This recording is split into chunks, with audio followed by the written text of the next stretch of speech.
اب جو یہود کی تاریخ ہے یہ نسلی طور پر حضرت یعقوب علیہ السلام، محترم سامعین، حضرت داؤد علیہ السلام کے بعد اب کے بیٹے حضرت سلیمان علیہ السلام اب کے جانشین مقرر ہوئے، اور انہوں نے اللہ سے دعا کی کہ وَهَبْ لِي مُلْكًا لَا يَنبَغِي لِأَحَدٍ مِّن بَعْدِي، کہ اللہ مجھے ایسی حکومت دے جو میرے بعد کسی کو نہ مل سکے۔ اللہ رب العزت نے ان کو ایسی حکومت عطا کی جو آپ کے بعد کسی کو نہ مل سکی، کہ اللہ نے آپ کو انسانوں، جنوں، چرند پرند، ہوا، الغرض تمام مخلوقات پر اللہ رب العزت نے آپ کو کنٹرول عطا کیا۔ حضرت سلیمان علیہ السلام نے اپنی جو سلطنت کی اس کا نام اسرائیل رکھا، جو کہ اپنے جد امجد حضرت یعقوب علیہ السلام کے لقب پر تھا۔ جو اسرائیل تھی وہ اس وقت کے زمانے کی عظیم تر سلطنت تھی۔ حضرت سلیمان علیہ السلام نے فلسطین میں ہیکل سلیمان نے تعمیر کیا، جو کہ بنی اسرائیل کا قبلہ بنا، اور یہ اس شہر کے عروج کا دور تھا۔ حضرت سلیمان علیہ السلام کی سلطنت عروج پر پہنچ کر پھر زوال کا شکار ہوئی۔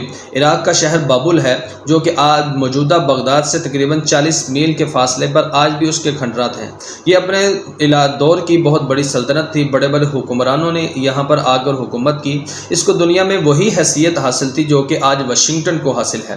وہاں کا ایک حکمران تھا بخت نصر، جو بڑا ہی جابر تھا۔ اس نے حضرت عیسیٰ علیہ السلام کی ولادت سے 5 صدیاں قبل بنی اسرائیل پر حملہ کیا، ان کو شکست دی، بیت المقدس کو تباہ و برباد کیا، اور وہاں پر ہیکل سلیمانی کو اس نے جلا کر راکھ کر دیا۔ لاکھوں یہودیوں کو اس نے قتل کیا، اور جو باقی تعداد میں بچ گئے تھے ان کو اپنے ساتھ قیدی بنا کر بابل لے گیا۔ فلسطین کا جو شہر ہے یروشلم، اس نے اس کو کھنڈرات بنا دیا۔ حضرت عزیر علیہ السلام کا جو واقعہ ہے کہ او کالذی مر علی قریۃ وہی خاویۃ علی عروشہا، کہ آپ کا گزر ایک ایسی بستی سے ہوا جو کہ چھتوں کے بل گری ہوئی تھی، تو اس بستی سے مراد وہی یروشلم ہے۔ حضرت عزیر نے کہا کہ اللہ رب العزت اس بستی کو کیسے زندہ کریں گے؟ اللہ رب العزت نے حضرت عزیر علیہ السلام کو 100 سال تک کے لیے موت دی، اور پھر جب وہ ان کو اٹھایا تو حضرت عزیر علیہ السلام سے پوچھا تو آپ بتاؤ کہ آپ اس حالت میں کتنی دیر رہے؟ تو انہوں نے کہا کہ 1 دن یا 1 رات، اور اللہ رب العزت نے فرمایا کہ آپ 100 سال تک اسی حالت میں رہے ہو۔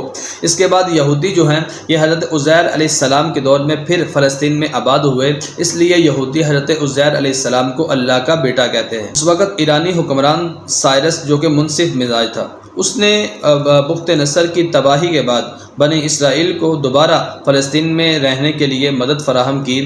ایرانیوں اور سائرس کی مدد سے فلسطین نے بیت المقدس کو دوبارہ تعمیر کیا، ہیکل سلیمانی کو دوبارہ تعمیر کیا، بنی اسرائیل وہاں دوبارہ آباد ہوئے، اور بنی اسرائیل پر ایک دفعہ پھر عروج کا جو ہے وہ دور آیا۔ اب جو یہود کی تاریخ ہے یہ نسلی طور پر حضرت یعقوب علیہ السلام سے، سلطنت کے طور پر حضرت داؤد علیہ السلام سے، نظام اور شریعت کے طور پر حضرت موسیٰ، حضرت ہارون اور حضرت یوشع بن نون سے شروع ہوتی ہے۔ آج کے لیے اتنا ہی، نیکسٹ ایپیسوڈ کے لیے ہمارے ساتھ رہیے، تب تک کے لیے اللہ حافظ۔